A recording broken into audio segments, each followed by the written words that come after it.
الرجیم بسم اللہ الرحمن الرحیم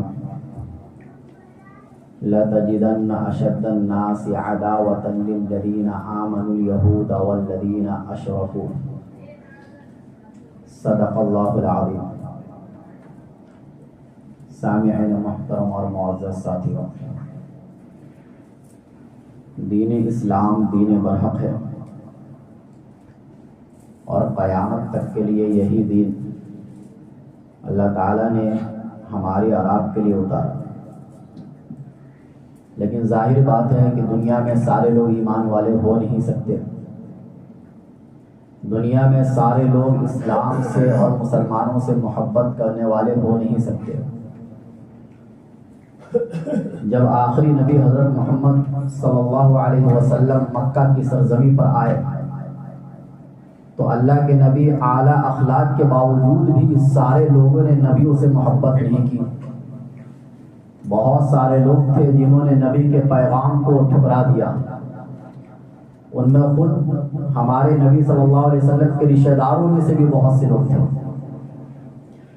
کیونکہ اللہ نے خود ہی فرمایا کہ ہم نے ہر نبی کا کوئی نہ کوئی دشمن پیدا کیا ہے۔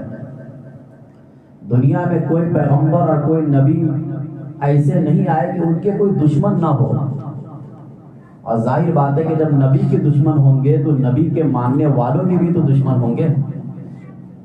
ایک دشمن تو وہ ہے جو پورے انسانیت کا دشمن ہے، اور وہ ہے شیطان، جو ہمیں نظر نہیں آتا، جو ہر ایک کا دشمن ہے۔ مسلمانوں کا بھی دشمن ہے، کافروں کا بھی دشمن ہے، یہود و عیسائیوں کا بھی دشمن ہے، سب کا دشمن ہے۔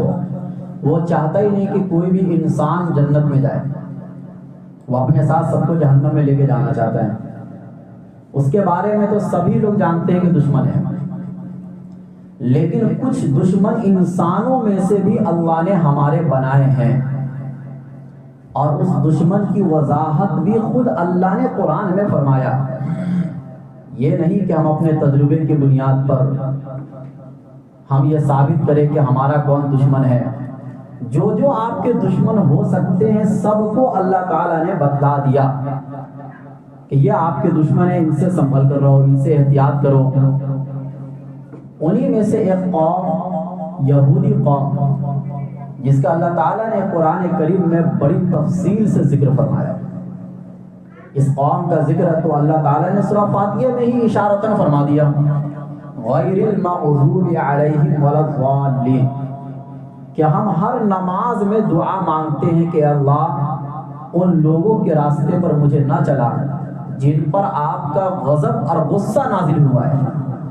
اور وہ قوم دنیا میں ایک قوم ہے، اور وہ یہودی قوم ہے۔ یہ وہ قوم ہے کہ جن پر کسی زمانے میں اللہ کا بڑا خطرناک غصہ اور غضب نازل ہوا۔ ایسا غضب نازل ہوا کہ اللہ نے ان میں سے بعض کو خنزیر بنا دیا، اور ان میں سے بعض کو اللہ تعالیٰ نے بندر بنا دیا۔ انسانیت یعنی انسان ہی چینج ہو گیا۔ ایسا عذاب تو ہم اور آپ نے دیکھا نہیں نا ابھی تک۔ عام طور سے عذاب دوسری شکلوں میں آتے ہیں، ہلاکت بربادی ہوتی ہے، انسان کی جان چلی جاتی ہے، وہ کم ہلکا ہے اس کے مقابلے میں کہ انسان کیا بن جائے، بندر بن جائے۔ لیکن اللہ نے یہودی میں سے بعض لوگوں کو بنایا ہے، اور یہ عذاب صرف انہی لوگوں پر آیا۔ یہ وہ قوم ہے کہ جو موسیٰ علیہ السلام کے زمانے میں تو مظلوم تھی یہ قوم، اور حقیقتاً مظلوم تھی کہ فرعون نے ظلم و ستم کیا ان لوگوں کے اوپر، ان کے بچوں کو قتل کیا، عورتوں کو زندہ رکھا۔ لیکن اس کے بعد سے یہ قوم مظلوم نہیں، ہمیشہ ظالم رہی۔ جب کبھی بھی ان کی پٹائی ہوئی ہے تو بطور مظلوم ہونے کے نہیں، مجرم ہونے کی وجہ سے۔ یہودیوں کی پٹائی بھی بہت ہر زمانے میں ہوئی ہے، کبھی بھی 100 سال تک یہ لوگ عزت سے رہے نہیں، ان میں چین سکون ہے ہی نہیں۔ اچھے سے رہنا، پیار محبت کے ساتھ رہنا ان کی نیچر اور فطرت میں نہیں ہے، یہ اور انسانوں سے ہٹ کر ہے۔ تو موسیٰ علیہ السلام کے ذریعے سے اللہ نے ان پر بڑا انعام فرمایا کہ اللہ نے اس قوم کو فرعون کے ظلم و ستم سے نجات دلائی۔ لیکن موسیٰ علیہ السلام کو بھی بڑا پریشان کیا ان لوگوں نے۔ سارے واقعات قرآن کریم میں موجود ہیں، کس کس طریقے سے ان لوگوں نے موسیٰ علیہ السلام سے سوالات کیے، دریا پار ہو رہے ہیں، اللہ کی نعمت کو اپنے سامنے دیکھ رہے ہیں، لیکن یہ کہہ رہے ہیں کہ ہمیں بھی ایک بت چاہیے عبادت کرنے کے لیے، حالانکہ اللہ پر ایمان لا چکے تھے۔ موسیٰ علیہ السلام ان کو کہہ رہے کہ چلو جہاد کرنے کے لیے مسجد اقصی کو فتح کرنا ہے، لیکن اس موقع پر یہ قوم پیچھے ہٹ گئی جہاد کے ڈر سے، اور یہ کہا کہ آپ اور آپ طرف چلا جائیے۔ گستاخی پیغمبروں کے ساتھ ان حضرات نے کی، تو اللہ تعالیٰ نے ان پر عذاب بھی بھیجا۔ موسیٰ علیہ السلام کے زمانے میں ہی ایک ہی میدان میں اللہ نے ان کو 40 سال تک رکھا، یہ اللہ تعالیٰ کا عذاب آیا ان کے اوپر۔ پھر وہ نسل ختم ہو گئی، دوسری نسل آئی، اللہ نے ان کے دل میں جذبہ ڈالا، اللہ نے ان کی حکومت حضرت سلیمان علیہ السلام، حضرت داؤد علیہ السلام کے ذریعے سے دنیا پر قائم فرمائی۔ لیکن یہ قوم پھر اس کے بعد پھر ویسے ہی ہو گئی، نبیوں کو قتل کرنے لگی۔ یہ وہ قوم ہے کہ ان کے خواہش کے خلاف کوئی بات کرتا تو ان سے دشمنی کر لیتے تھے۔ انہوں نے اپنے حساب سے کتابوں کو بدلنا شروع کر دیا۔ جو اصل کتاب ان کی تھی تورات، جو موسیٰ علیہ السلام لے کر آئے تھے، حلال کو حرام کیا، حرام کو حلال کیا، اپنے ہاتھوں سے کیا، ان کے علماؤں نے کیا، اور علماؤں کو وہ مقام دیا گیا جو خداؤں کا ہوتا ہے۔ مالداروں کے لیے الگ قانون، غریبوں کے لیے الگ قانون، اونچے خاندان والوں کے لیے الگ قانون، نچلے خاندان والوں کے لیے الگ قانون، یہ سلسلہ چلتا رہا، حتیٰ کہ حضرت عیسیٰ علیہ السلام ایک بڑے پیغمبر بن کر اس دنیا میں آئے، اور وہ بھی بنی اسرائیلی کی طرف آئے، یہودیوں کی ہی طرف آئے، کیونکہ بنی اسرائیلی کہا جاتا ہے، عیسائی بھی بنی اسرائیل ہے اور یہودی بھی بنی اسرائیل ہے۔ قرآن کریم جب لفظ بنی اسرائیل استعمال کرتا تو اس میں دونوں قوم آ جاتی ہے، لیکن جو لوگ موسیٰ علیہ السلام پر ایمان لا چکے تھے وہ کسی بھی پیغمبر کو پیغمبر ماننے کے لیے تیار نہیں تھے۔ عیسیٰ علیہ السلام نے بھی جب ان کو پیغام دیا کہ بھائی سود حرام ہے، زنا حرام ہے، ان کو اچھا نہیں لگا، انہوں نے عیسیٰ علیہ السلام کے خلاف بھی پلاننگ شروع کی، اور عیسیٰ علیہ السلام کو بھی قتل کرنے کی مکمل تیاری کی، لیکن اللہ تعالیٰ نے ان کو زندہ آسمان پر اٹھا لیا۔ یہ ان کی سازشیں ہیں یہودیوں کی۔ 500 سال کا زمانہ گزرا بیچ میں، یہودی کو ہی دنیا کی سب سے پڑھی لکھی قوم لوگ جانتے تھے اس زمانے میں بھی، چونکہ ان کے پاس کتاب اللہ تعالیٰ کی کتاب تھی، اللہ تعالیٰ کا علم ان کے پاس کچھ نہ کچھ تھا، تو دنیا کی ساری قوم تو رسم و رواج کی پابند تھی، لیکن یہودی اس زمانے میں اور لوگوں کے بنسبت اتنے رسم و رواج کے پابند نہیں تھے، تو لوگوں کو یہ لگتا تھا کہ ان سے زیادہ پڑھا لکھا کوئی نہیں۔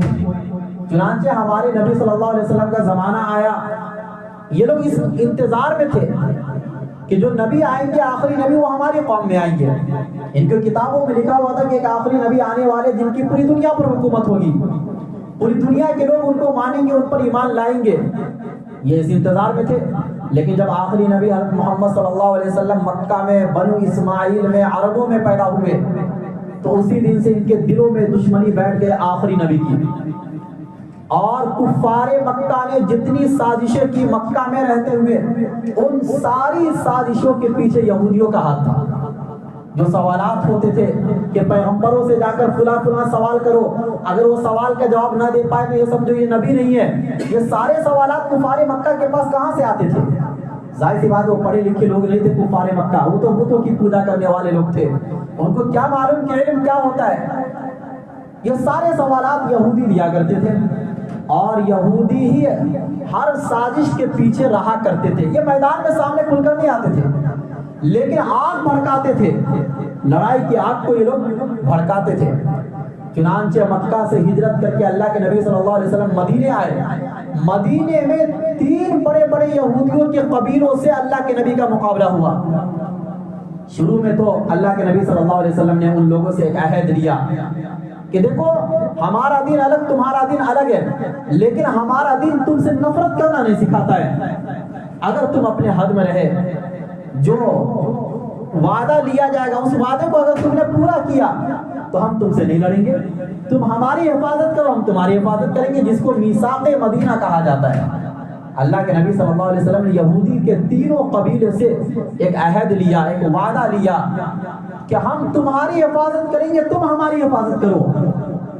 چنانچہ کچھ مہینوں تک تو وہ لوگ صحیح سے رہے، لیکن جیسا کہ میں نے بتایا نا کہ ان میں چین سکون سے رہنا سکھایا ہی نہیں گیا اس قوم کو، ہے ہی نہیں ان کے اندر وہ چیز کی عزت کے ساتھ یہ لوگ رہے۔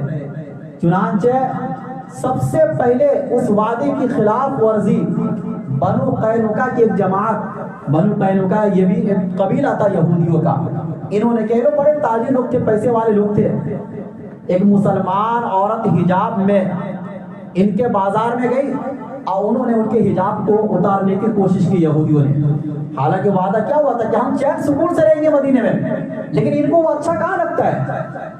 لہذا ایک مسلمان نے جب دیکھا کہ مسلمان عورت کی عزت سے کھلواڑ کیا جا رہا ہے، اس مسلمان نے اس یہودی کو مار دیا۔ اس زمانے کے مسلمانوں کی غیرت ایسی ہی تھی، بے غیرت لوگ نہیں تھے آج کے زمانے کی طرح، غیرت مند لوگ تھے۔ اس نے یہودی کو سامنے جگہ پر مار دیا، اگرچہ اس کے بدلے پھر وہ جو مسلمان تھے سارے یہودیوں نے مل کر ان کو بھی شہید کیا، انہوں نے ان کو تو شہادت کا مقام ملا اور عزت کی زندگی گزار کر دنیا سے گئے، بے غیرت ہو کر دنیا سے نہیں گئے۔ جب اللہ کے نبی صلی اللہ علیہ وسلم کو خبر پہنچی، اللہ کے نبی صلی اللہ علیہ وسلم نے اس قبیلے کا محاصرہ کیا اور یہ کہا کہ تم مدینہ چھوڑ کر چلے جاؤ، اب تمہارے لیے مدینے میں رہنے کی گنجائش بالکل بھی نہیں ہے۔ چنانچہ وہ قبیلہ چھوڑ کے چلا گیا۔ دوسرا قبیلہ ہے بنو نذیر یہودیوں کا، یہ بھی بڑے خطرناک لوگ، اللہ کے نبی صلی اللہ علیہ وسلم ان کے قبیلے میں گئے تھے کچھ مشورہ کرنے کے لیے، بات کرنے کے لیے، چونکہ کچھ دیت کا مسئلہ تھا، جان بوجھ کر غلطی سے کسی نے کسی کو قتل کر دیا تو اس کے بدلے دیت دی جاتی اسلام میں، کچھ اس قسم کے مسائل تھے، اللہ کے نبی رائے مشورے کے لیے گئے تھے۔ اس یہودی نے ایک آدمی کو اوپر بھیجا چکی کا وہ پاٹ لے کر، اور یہ کہا کہ اوپر چھت سے نبی صلی اللہ علیہ وسلم پر نعوذ باللہ گرا دو۔ یہ اتنے خطرناک لوگ تھے، ان کی سازشیں بڑی خطرناک ہوا کرتی تھی۔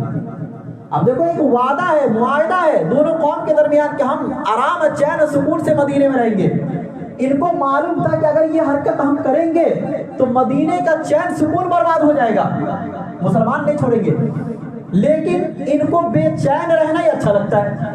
لہذا اللہ کے نبی صلی اللہ علیہ وسلم کو تو وحی کے ذریعے سے پتہ چل گیا کہ یہ حرکت یہ لوگ کرنے کے لیے گئے ہیں۔ اللہ کے نبی واپس مسجد نبوی میں آ گئے ان کی اس حرکت سے پہلے، اور رائے مشورے کے ساتھ یہ فیصلہ کیا گیا کہ اس قوم کو بھی یہاں سے بھگایا جائے۔ پہلے تو مقابلے کے لیے اللہ کے نبی گئے، لیکن منافقوں کا جو سردار تھا عبداللہ بن ابی، اس نے سفارش کی کہ ان حضرات کو چھوڑ دیا جائے، ان کو یہ حکم دیا جائے کہ یہ مدینہ چھوڑ کر چلے جائے، ان کو مارا نہ جائے۔ اللہ کے نبی صلی اللہ علیہ وسلم نے ان کی بات مانتے ہوئے ان کو چھوڑ دیا اور کہا کہ ٹھیک ہے، تم میں سے کوئی بھی آدمی جتنا سامان تم لے کے جا سکتے ہو لے کے جاؤ، اور جو تم چھوڑ دیے ایک مرتبہ میں وہ ہمارا ہے، وہ تمہارا نہیں ہو سکتا۔ اللہ نے اس قوم کا ذکر بھی سورۃ الحشر کے اندر فرمایا۔ ایک تیسری قوم بنو قریظہ بچ گئی یہودیوں کی۔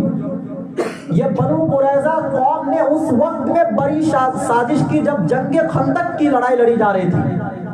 دیکھو غزوہ خندق جو مسلمانوں نے لڑی ہے کافروں سے، یہ بڑی خطرناک جنگ تھی، اور مدینے کو مکمل تباہ و برباد کرنے کے لیے کافر لوگ آئے تھے۔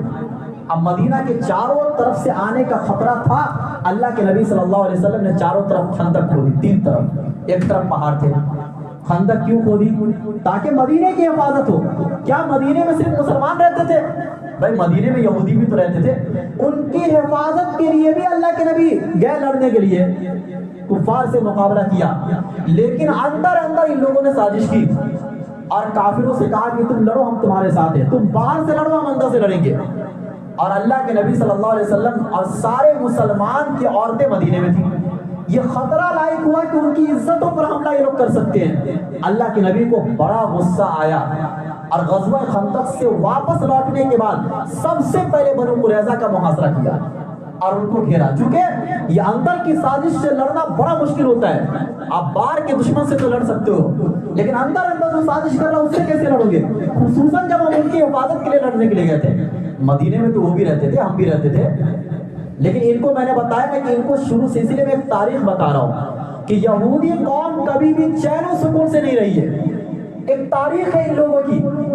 چنانچہ ان کے 400 مردوں کو زندہ قتل کیا گیا، اللہ کے نبی کے رحمت للعالمین ہونے کے باوجود۔ کچھ ملحدین قسم کے لوگ اور اسلام سے دشمنی کرنے والے لوگ اعتراض کرتے اس واقعے پر. یہ پورا واقعہ صحیح بخاری کے اندر موجود ہے کہ اللہ کے نبی صلی اللہ علیہ وسلم نے ان یہودیوں کو چھوڑا نہیں. 400 مردوں کو زندہ ایک دن میں قتل کیا گیا. کیوں؟ اس کے پیچھے وجہ ہے. آپ دیکھ لیجئے کتنی بڑی بڑی سازشیں لوگ رچ رہے ہیں. یہ وہ قوم ہے جس کا دنیا میں رہنا خطرناک ہے. دنیا کے امن و امان کے لیے اس قوم کا رہنا صحیح نہیں ہے. اگر دنیا میں امن و امان کوئی قوم چاہتی ہے تو اس کے ملک میں یہودیوں کا رہنا یہ صحیح نہیں ہے. یہ جس ملک میں بھی رہے وہاں فتنہ فساد انہوں نے پھیلایا. 400 مردوں کو قتل. یہ جو سوال ہے اس کا جواب مکمل تفصیلی جواب ہے, میں اس میں نہیں جا رہا ہوں. میں صرف یہ بتا رہا ہوں کہ اللہ کے نبی رحمت للعالمین ہونے کے باوجود کافروں کو معاف فرمایا, عیسائیوں کو معاف فرمایا, بڑے بڑے دشمنوں کو معاف فرما دیا, لیکن یہودیوں کو معاف نہیں کیا. کچھ لوگوں کو جلا وطن کیا, کچھ لوگوں کو قتل کیا. اور اس کے بعد یہ لوگ سب طائف چلے گئے. طائف نے خیبر چلے گئے. خیبر یہ سارے یہودی جمع ہو گئے. اب وہاں سے سازشیں کر رہے ہیں, سارے کافروں کو تیار کر رہے ہیں کہ لڑو تم مسلمانوں سے, ہم پیچھے سے تمہارا سپورٹ کریں گے. اللہ تعالیٰ نے کہا کہ بھائی کافروں سے بعد میں لڑائی ہوگی, صلح ہو گئی کافروں سے, صلح حدیبیہ.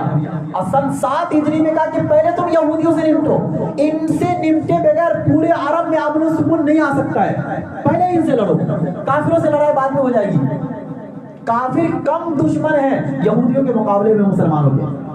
لہذا خیبر جا کر سارے یہودیوں کو وہاں سے بھگایا گیا, اور اللہ کے نبی نے ایک اعلان کر دیا کہ جزیرۃ العرب میں یہود و نصارہ نہیں رہیں گے. عرب میں صرف ایک دن کو فالو کیا جائے گا, 2 دن عرب میں نہیں ہوں گے. چنانچہ حضرت عمر رضی اللہ تعالیٰ عنہ نے اپنے زمانے خلافت میں اس حدیث پر عمل کرتے ہوئے پورے جزیرۃ العرب سے یہودیوں کو نکال دیا کہ یہ قوم نہیں رہ سکتی ہے, یہ مسلمانوں کے ساتھ رہ نہیں سکتی ہے. ان کی مسلمانوں سے حقیقی دشمنی ہے, حقیقی اسلام کی وجہ سے دشمنی ہے, اللہ کو ماننے کی وجہ سے دشمنی ہے. اور اس کے بعد پھر سلسلہ چلتا رہا. ہر زمانے میں انہوں نے فتنہ کی. جب صلیبی جنگ لڑی گئی صلاح الدین ایوبی رحمۃ اللہ علیہ کے زمانے میں, اس سے پہلے یہود و نصارہ کی بھی آپس میں بہت لڑائیاں ہوئی ہے, یہود اور کرسچن میں, عیسائیوں میں. لیکن صلیبی جنگ کے بعد صلاح الدین ایوبی رحمۃ اللہ علیہ نے جب مسجد اقصی کو فتح کیا, اس کے بعد سے کچھ نہ کچھ یہود و نصارہ میں اتحاد ہو گیا مسلمانوں کے خلاف. حالانکہ آپس میں ان کا ابھی بھی اتحاد نہیں ہے اور یہ قیامت تک نہیں ہو سکتا ہے, لیکن مسلمانوں کو مارنے کے سلسلے میں, ان سے دشمنی کے سلسلے میں یہ قوم آپس میں ایک ہے. اور مسلمانوں کی ترقی ان کو کب اچھی لگ سکتی تھی؟ کبھی اچھی نہیں لگی. لہذا اسی سازش کا نتیجہ کہ مسلمانوں کو ہمیشہ پریشان کر کے رکھیں گے, ان کو امن اور چین اور سکون سے رہنے نہیں دیں گے, جس کی بنیاد پر فلسطین کی زمین پر قبضہ کیا گیا. اور یہ ناجائز قبضہ ہوا, ساری دنیا اس قبضے کو جانتی ہے. اور یہ بھی کیوں ہوا؟ امن و امان کو خراب کرنے کے لیے. اچھا اب آ کے رہ جاتے, ٹھیک ہے آپ رہنا شروع کر دیے, کوئی مسئلہ نہیں تھا. رہنے کے بعد فتنہ فساد, سازشیں, کسی کو چین و سکون سے رہنے نہیں دے رہے. جب سے دنیا میں ان لوگوں کی حکومت وہاں پر آئی ہے, پوری دنیا کا امن و امان خراب اور برباد ہو گیا ہے. اور یہی وجہ ہے کہ دنیا کی کوئی قوم اس قوم کو اپنے ملک میں جگہ نہیں دیتی ہے. عیسائی بھی جگہ نہیں دیتے. آپ دنیا کا کوئی ایسا ملک, عیسائی ملک دکھا دو کہ جہاں پر ان کو یہودیوں کے رہنے کے لیے جگہ دی ہو کہ آپ یہاں پر رہ سکتے ہو, اس میں اپنا ملک بناؤ. کمپنی کھولنا الگ چیز ہے, کمانے کے لیے جانا الگ چیز ہے, گھر بنا کر رہنا الگ چیز ہے. ایک مکمل محلہ اور آبادی جس کو کہا جاتا وہ کسی قوم نے نہیں دیا آج تک. جو اللہ کو نہیں مانتے وہ بھی ان کو نہیں دیتے جگہ.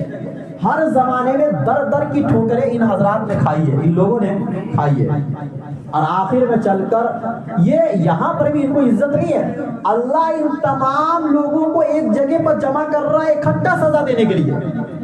دیکھو جب پوری قوم کو ایک ساتھ سزا دینا ہو تو اس کے لیے ضروری ہے نا کہ کسی ایک جگہ پر وہ پوری قوم جمع ہو. اب دیکھو قوم عاد کو اللہ تعالیٰ کو عذاب دینا تھا, تو اللہ تعالیٰ نے ایک بادل بھیجا اور چونکہ وہ قوم گرمی سے بہت پریشان تھی، ایک بادل آیا تو ان کو یہ لگا کہ بادل جو ہے نا ہمارے اوپر بارش برسانے کے لیے آیا ہے، ساری قوم بادل کے نیچے جمع ہو گئی، اللہ تعالیٰ نے اسی بادل میں سے عذاب بھیجا۔ تو اللہ تعالیٰ اسی طریقے سے کسی قوم کو جب عذاب بھیجنا ہوتا تھا تو اللہ تعالیٰ یہ فرماتے تھے نبیوں سے کہ جو ایمان والے ان کو لے کے دوسرے ملک چلے جاؤ، دوسرے شہر چلے جاؤ، چونکہ میرا عذاب اس پوری قوم پر آئے گا۔ جب پوری قوم پر اکٹھا اللہ کو عذاب دینا ہوتا ہے تو ایسے موقع پر اللہ مجرم قوم کو ایک جگہ پر جمع کرتے ہیں۔ یہ ہمیشہ سے اللہ تعالیٰ کا طریقہ رہا ہے۔ آج بھی یہ قوم جمع ہوئی ہے، کوئی عزت کے لیے جمع نہیں ہوئی ہے کہ ان کو دنیا عزت دے رہی ہے۔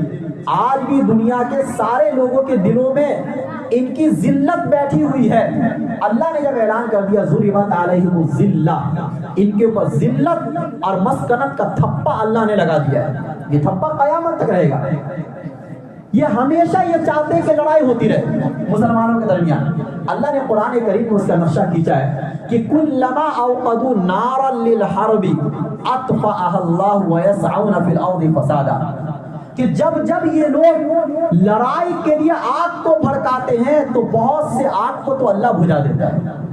نبی کے زمانے میں اگر ان کی ہر سازش کامیاب ہوتی تو روز لڑائی ہوتی، اور آج بھی اگر ان کی ہر سازش کامیاب ہو تو روز لڑائی ہو۔ دنیا میں کوئی دن ایسا نہ بچے کہ جس دن لڑائی نہ ہو۔ اور اسی لیے اللہ تعالیٰ نے کھلم قرآن کریم میں اعلان کر دیا کہ یا ایھا الذین آمنوا لا تتخذوا اليہود والنصارى اولیاء، کہ یہود و نصارہ کو کبھی بھی دوست نہ بناؤ، اور جو ان کو دوست بنائے گا وہ بھی یہود و نصارہ میں سے مانا جائے گا۔ فرمایا یہ ظالم ہے، یہ آپس میں ایک دوسرے کے دوست ہیں۔ اللہ تعالیٰ نے فرمایا وَلَن تَرْضَىٰ عَنْكَ الْيَهُودُ وَلَا النَّصَارَىٰ، کہ یہود و نصارہ آپ سے خوش نہیں ہو سکتے کبھی بھی۔ مسلمان بحیثیت مسلمان ہو اور اس سے یہود و نصارہ خوش ہو جائے، یہ قیامت تک نہیں ہو سکتا ہے۔ فرمایا حَتَّىٰ تَتَّبِعَ مِلَّتَهُمْ، ہاں جب تم ان کے مذہب کو فالو کر لو گے، تم بھی یہودی بن جاؤ گے، تم بھی عیسائی بن جاؤ گے، پھر جا کے وہ تم سے راضی ہو سکتے ہیں۔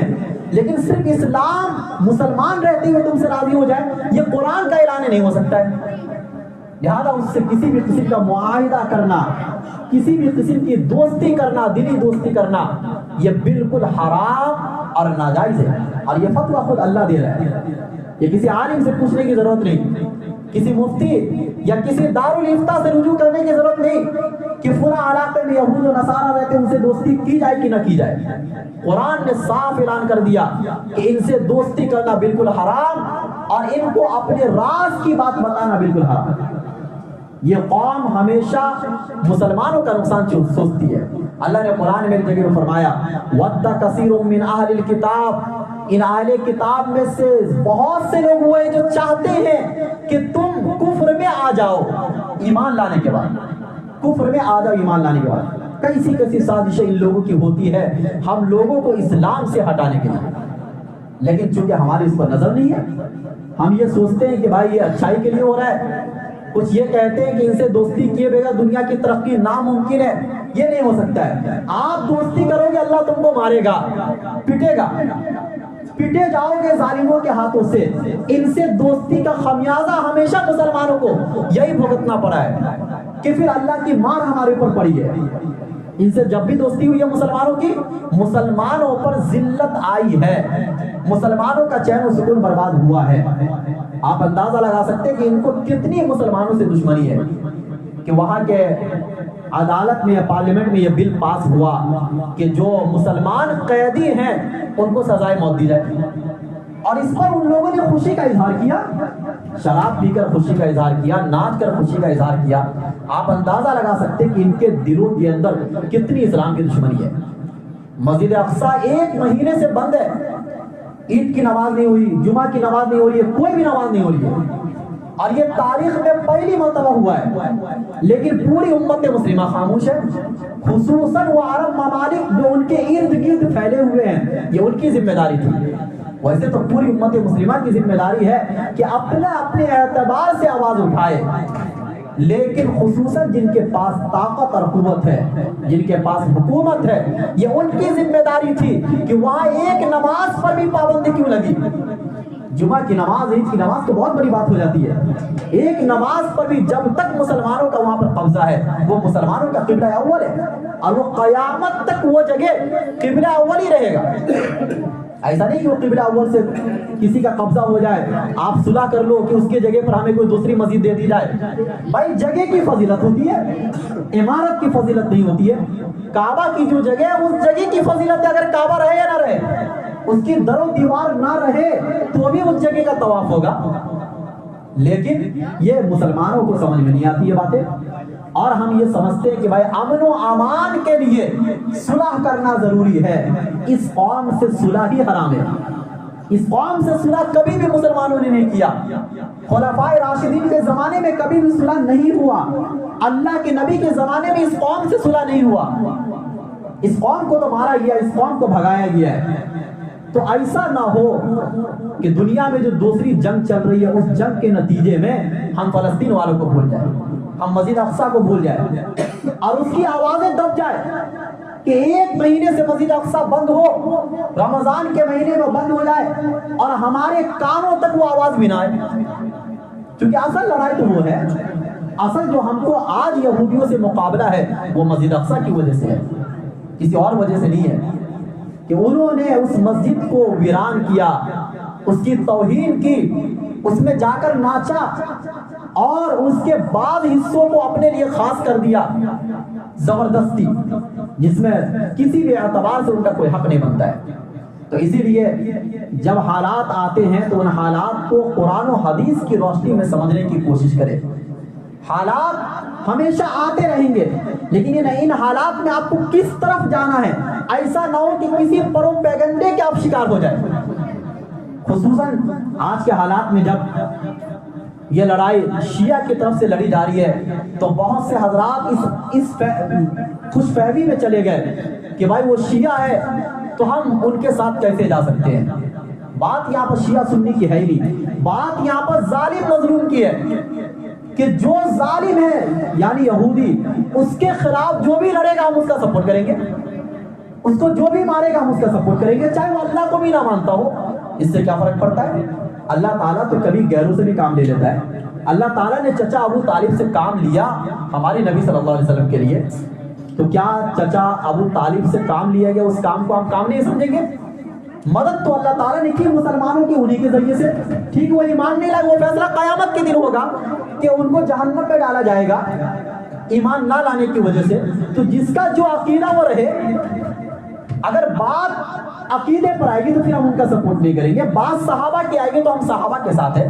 یہاں پر صحابہ کا مسئلہ ہی نہیں ہے، یہاں پر عقیدے کا مسئلہ ہی نہیں ہے. یہاں پر مسئلہ یہ ہے کہ جو اور شیعہ جو قوم ہے اس میں بہت سے فرقے ہیں، ہر فرقے کا الگ الگ حکم ہے، اور امت مسلمہ میں اکثریت وہ ہے جو ان کے کفر کا فتویٰ نہیں لگاتی ہے، ان کو اسلام کے دائرے میں کسی نہ کسی درجے میں رکھتی ہے.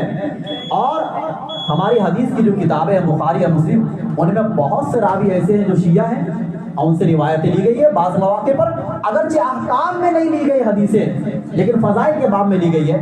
کہنے کا مطلب ہے کہ جہاں تک اتحاد ممکن ہو، جس درجے میں بھی، اس درجے میں مسلمانوں کو متحد رہنا چاہیے جہاں تک اتحاد ممکن ہو. دیکھو اللہ کے نبی صلی اللہ علیہ وسلم سے قرآن میں کہا گیا کہ تم عیسائیوں کو یہ کہو کہ اللہ کو ماننے میں ہم اور تم برابر ہیں. بھائی اللہ کو ماننے میں اس زمانے میں عیسائی لوگ جو تھے وہ بھی اللہ کو مانتے تھے، مسلمان بھی مانتے تھے. اس معاملے میں تم متحد ہو جاؤ. اگر اتحاد کی اتنی بھی شکل بنتی ہے کہ اللہ کو ماننے میں دونوں برابر ہے تو کم سے کم اس میں ایک ہو جاؤ. قرآن نے تو اس چیز کی بھی دعوت دی ہے. تو شیعہ اور سنی میں تو بہت سی چیزوں میں اتفاق ہے.